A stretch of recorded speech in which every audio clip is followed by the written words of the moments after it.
بسم اللہ الرحمن الرحیم۔ یاجوج ماجوج کون ہے؟ یاجوج ماجوج کون سی قوم ہے اور یہ کہاں موجود ہے؟ اللہ تعالیٰ اس قوم کو کب کھول دیں گے اور زمین پر کیا ہوگا؟ اس موضوع پر ہم اس ویڈیو میں تفصیل سے بات کریں گے۔ تمام دوستوں سے گزارش ہے کہ ویڈیو کو آخر تک ضرور دیکھیں۔ دوستو، یاجوج ماجوج کا ذکر اکثر سننے کو ملتا ہے، لیکن اکثر لوگ ان کی حقیقت سے بے خبر ہیں کہ آخر یاجوج ماجوج کیا ہے اور یہ کہاں موجود ہے اور یہ کیسے حملہ آور ہوں گے۔ یاجوج ماجوج کون ہے؟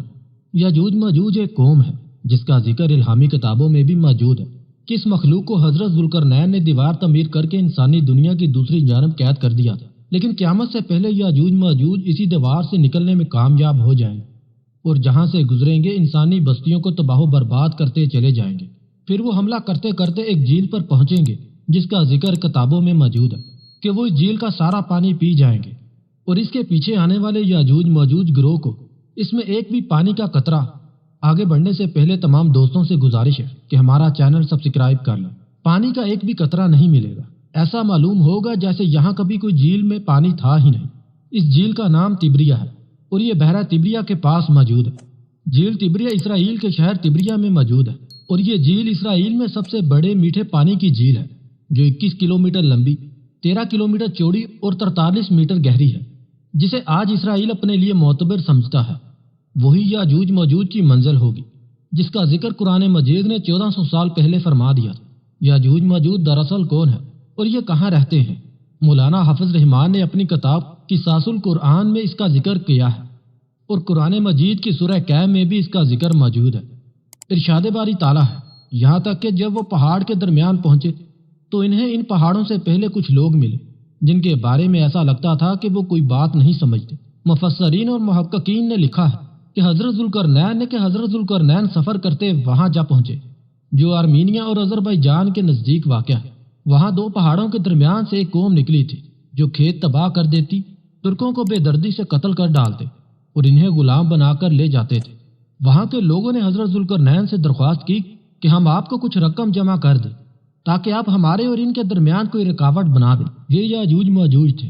قرآن مجید میں ارشاد باری تعالیٰ ہے، انہوں نے کہا، اے ذوالقرنین، یاجوج ماجوج اس زمین میں فساد پھیلانے والے لوگ ہیں، تو کیا ہم آپ کو کچھ مال کی پیشکش کر سکتے ہیں جس کے بدلے آپ ہمارے اور ان کے درمیان کوئی دیوار بنا دیں؟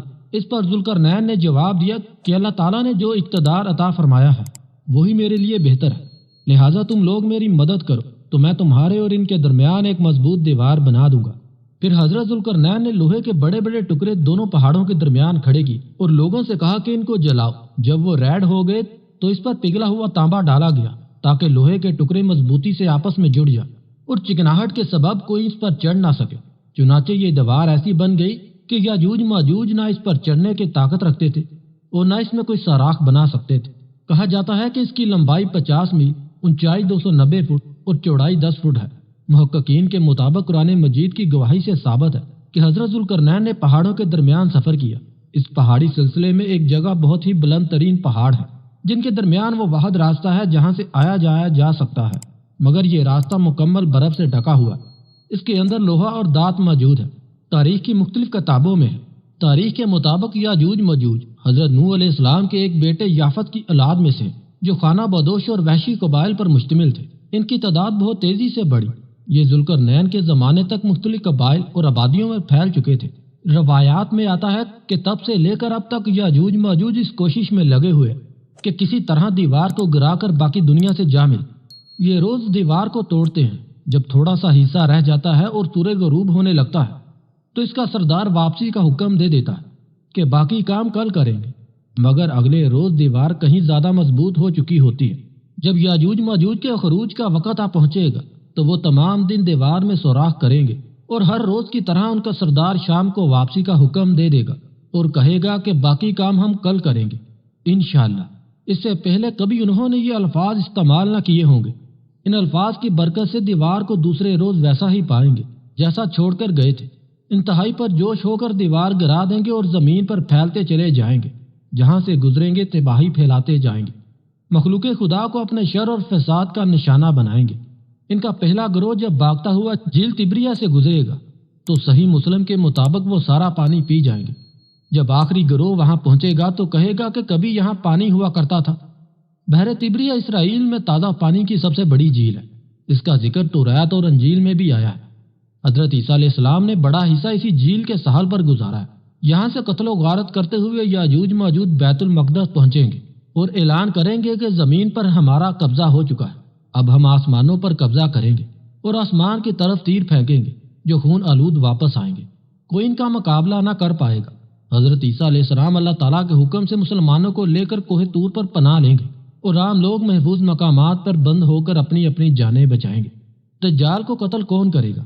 حضرت مولانا حافظ رحمان نے اپنی کتاب قصاص القرآن میں لکھا ہے کہ حضرت عیسیٰ علیہ السلام اور تمام مسلمان مل کر اللہ تعالیٰ سے دعا کریں گے کہ ان سے جان چھڑا دے، پھر اللہ تعالیٰ ان کی گردنوں میں ایسا کیڑا پیدا کرے گا جو ان کی موت کا باعث بنے گا، زمین ان کی لاشوں سے بھر جائے گی، پھر اللہ کے حکم سے بارش برسے گی جو زمین کو ان تمام لاشوں سے پاک کر دے گی۔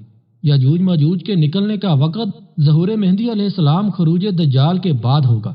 اس وقت حضرت عیسیٰ علیہ السلام نازل ہو کر دجال کو قتل کر چکے ہوں گے، کیونکہ ان کے نکلنے کی ایک علامت بحر تبریہ کا پانی کا تیزی سے کم ہونا بیان کیا جاتا ہے، جس کا ذکر حدیث مبارکہ میں بھی ملتا ہے، اور یہی وہ وقت ہوگا جب قیامت قریب ہوگی۔ اللہ پاک سے دعا ہے کہ ہماری دعا اپنے رحم و کرم سے قبول فرما لے، پریشانی و تکلیف اور بیماریوں کو دور فرمائے، صحت و تندرستی عطا کرے۔ اے میرے پروردگار، حضرت محمد صلی اللہ علیہ وآلہ وسلم کے صدقے پوری دنیا میں جتنے بھی لوگ وفات پا چکے ان کی مغفرت فرما، انہیں عذاب قبر سے محفوظ فرما، پر پریشانی دور فرما، جو پریشان ہیں ان کی پریشانیوں کو دور فرما دے، جو بیمار ہیں ان کی بیماریوں کو دور فرما، انہیں صحت و تندرستی عطا فرما۔ اے میرے پروردگار، اپنے پیارے حبیب کے صدقے تمام گناہوں کو معاف فرما اور ہر کام میں کامیابی عطا فرما۔ آخر میں میرے دوستو، ہم آپ سے گزارش کرتے ہیں کہ ویڈیو کو دوسرے بھائیوں اور بہنوں تک صدقہ جاریہ کی نیت سے ضرور شیئر کریں۔ اگر آپ نے ہمارا چینل ابھی تک سبسکرائب نہیں کیا تو کر لیں اور ساتھ لگے بیل کے بٹن کو بھی دبا لیں۔ آپ سے اجازت چاہتے ہیں۔ اللہ حافظ۔